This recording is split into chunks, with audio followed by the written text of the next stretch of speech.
Assalamualaikum warahmatullahi wabarakatuh. Bismillahirrahmanirrahim. Al-hadisul hadi wal arba'una an Abi Muhammadin Abdullah bin Amir wa ibn As radhiyallahu anhu. Qala qala ngendika sapa Rasulullah sallallahu alaihi wasallam. Dipun Rasulullah la yu'minu ora diarani iman sapa akadukum salah swiji ira kabeh hatta yakuna singgo ana pahawahu hawa nafsune man ahadukum iku tabaan manut lima maring barang citu kang teka sapa ingsun bihi kelawan ma hadisun hasanun sahihun rawina fi kitabil hujjah bi isnadi sahih. Hadis yang mana ini adalah hadis tambahan daripada hadis 40.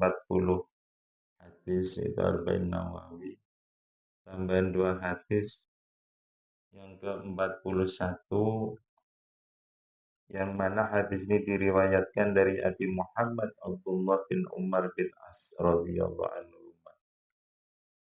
Kala Rasulullah dawakan Rasulullah andawhaken dipun Rasulullah la yu'minu ahadukum atta yakuna hutaban dimajitu bihi.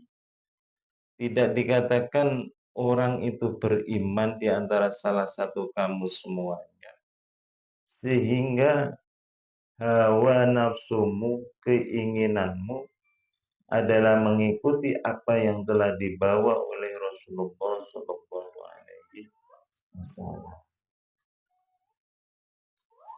Maksudnya ialah hadis ini menjelaskan tidak dikatakan orang itu beriman selama apa-apa di dalam hawa nafsu ini tidak mengikuti daripada syariat yang dibawa oleh Rasulullah Sallallahu Alaihi Wasallam. Ini adalah kadar keimanan. Maka boleh manusia ini hidup di dunia ini terserah engkau hai manusia. Masyita fa innaka mayyitun. Sekarang kamu semuanya hidup di dunia ini, tapi ketahuilah engkau pun akan meninggal, akan mati. Maksud daripada hadis ini ialah kita boleh hidup di dunia ini, silahkan mau kamu apa, monggo. Mau kaya silahkan, mau mencari kedudukan menjadi pejabat monggo.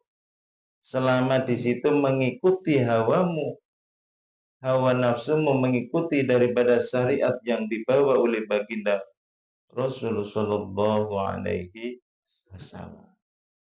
Tidak menyimpang dari apa-apa yang dibawa oleh Rasulullah Sallallahu Alaihi Wasallam. Maka ini dibolehkan.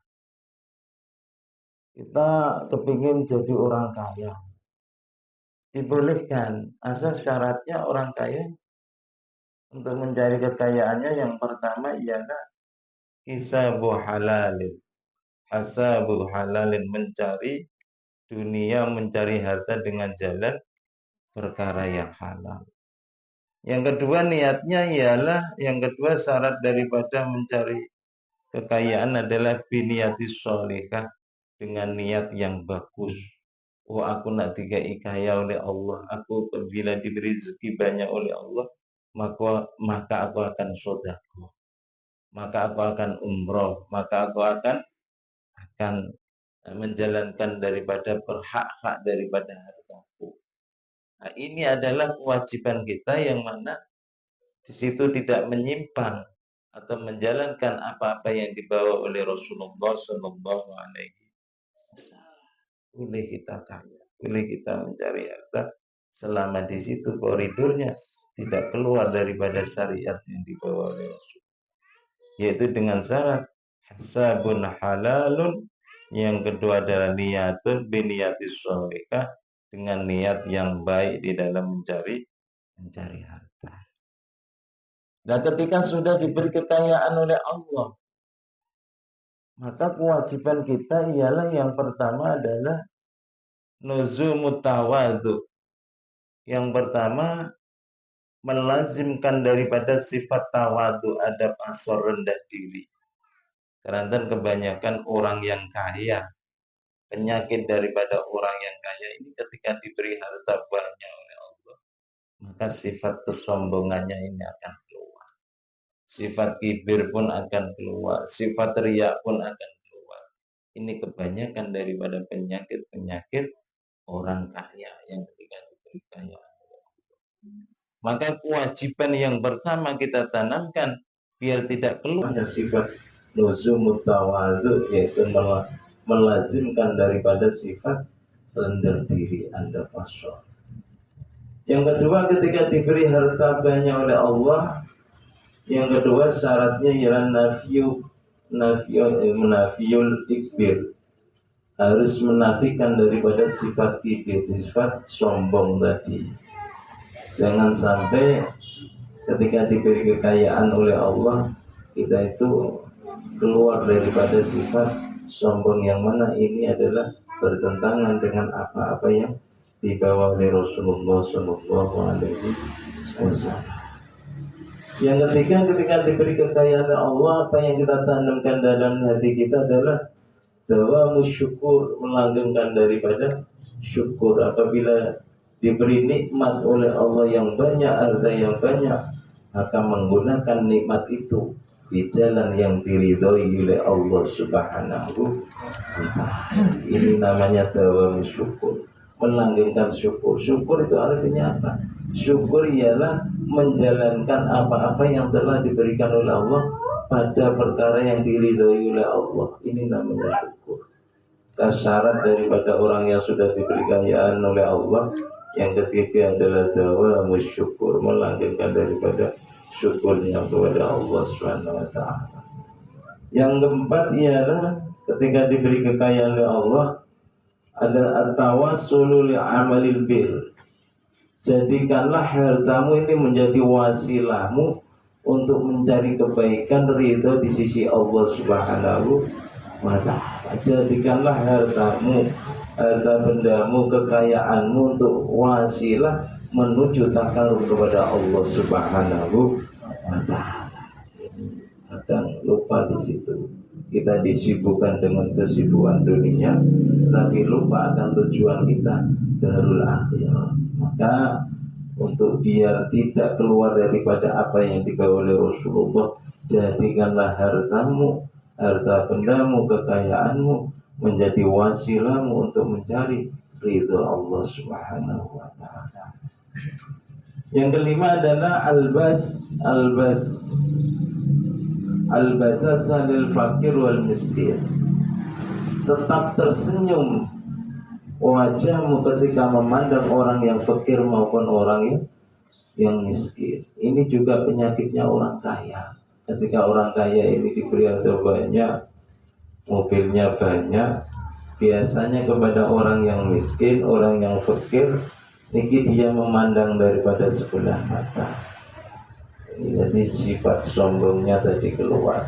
Maka dianjurkan oleh Rasulullah SAW selalu albasasa lil fuqara wal masakin, selalu tersenyum ketika memandang orang fakir maupun orang yang miskin. Yang keenam, ketika engkau diberi kekayaan oleh Allah, jangan lupa tanamkan di hatimu adalah sifat as-sakhawah, yaitu luman, gampangan, mudah untuk memberikan sesuatu, menolong sesuatu kepada sesama, kepada hambanya Allah yang memerlukannya. Ini juga menjadi wasilah, karena harta yang hakikatnya, harta yang kita bawa adalah harta yang kita jalankan di jalan yang diridhoi oleh Allah, maka ini tidak hilang. Di akhirat nanti pun kita akan ditemukan, akan diganti oleh Allah yang lebih besar. Yang ketujuh ialah ketika diberi kekayaan oleh Allah, jangan lupa selalu memberikan daripada hak-hak daripada pembantunya. Dan orang kaya ini banyak pembantu saatnya, atau pegawai, atau kerja di sawah. Jangan sampai hak-hak daripada buruwi pembantunya ini hilang, karena ini kewajiban yang besar yang nanti akan ditanyakan oleh Allah Subhanahu wa Ta'ala. Ini tentang kekayaan. Begitu juga seandainya engkau kepingin mencari jabatan yang tinggi, maka gunakanlah jabatanmu untuk mencapai, untuk meraih daripada ridhonya Allah Subhanahu wa Ta'ala. Begitu pun selain itu, dengan pakaiannya, dengan jabatannya, dengan hartanya, tiada lain adalah tidak pernah menyimpang daripada apa-apa yang dibawa oleh Rasulullah Sallallahu Alaihi Wasallam. Alhamdulillah, sedikit mudah-mudahan manfaat barokah. Apa yang kita kerjakan di dunia ini tidak pernah keluar daripada syariatnya Rasulullah Sallallahu Alaihi Wasallam. Amin amin ya rabbal alamin. Kirang langkung yumnakum wassami dinas suratul mustaqim. Wassalamualaikum warahmatullahi wabarakatuh.